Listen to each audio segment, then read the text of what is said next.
नारों में तब बलिदानों का दौर हुआ। अरे कौन सजा देता डायर को, वो शासन ही हत्यारा था। तब ऊधम सिंह ने उस कायर को लंदन में जाकर के मारा था, लंदन में जाकर मारा था।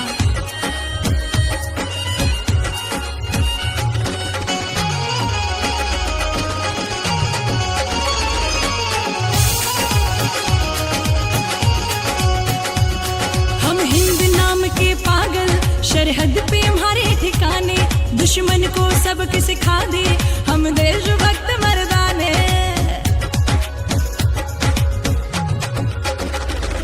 हम हिंद नाम के पागल, सरहद पे हमारे ठिकाने, दुश्मन को सबक सिखा दे हम देशभक्त मर्दाने।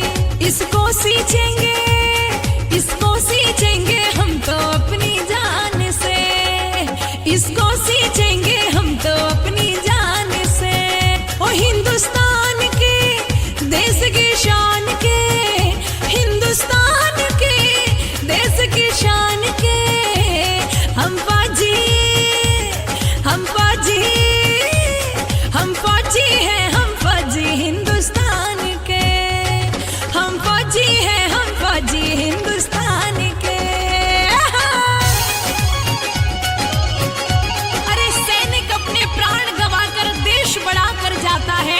अरे बलिदानों की दुनिया पर वो राष्ट्र खड़ा कर जाता है।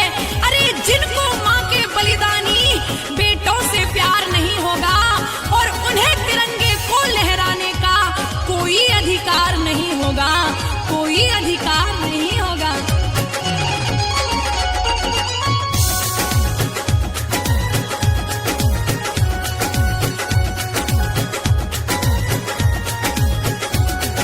संसद में पहुंचा दो भैया आज वतन की चिट्ठी, कब तक बर्दाश्त करोगे ये पाकिस्तानी मिट्टी।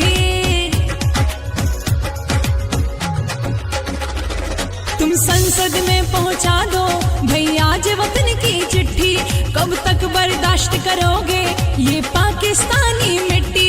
यहाँ बंधन, यहाँ बंधन में बंध गए किससे बलिदान के, यहाँ बंधन में बंध गए किससे बलिदान के। देश की शान के, हिंदुस्तान के देश की शान के हम पागल, हम पागल, हम पागल हैं, आशिक हैं हिंदुस्तान के, हम पागल हैं, आशिक हैं हिंदुस्तान के। रहा हूं मैं अंजाम जिसका कल आगाज आएगा, मेरे लहू का हर एक कतरा इंकलाब लाएगा। अरे मैं रहूं या ना रहूं पर ये वादा है तुमसे मेरा कि मेरे बाद मेरे मरने वालों का सैलाब ही आएगा, सैलाब ही आएगा।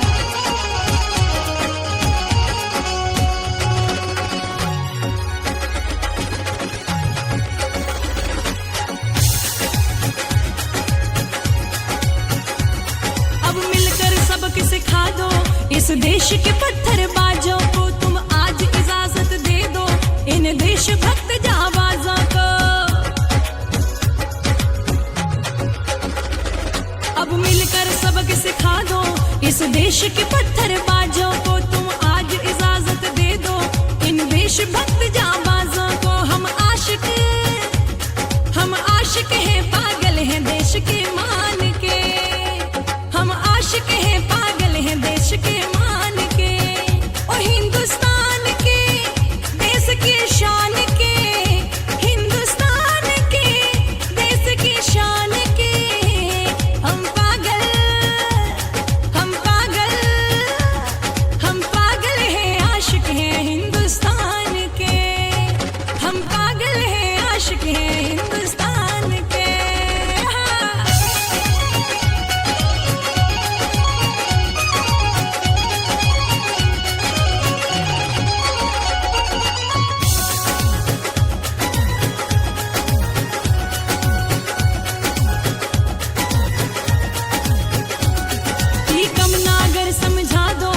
सच्चे देश दीवाने हैं, हम नेता बोस बंगाली, हम ऊधम सिंह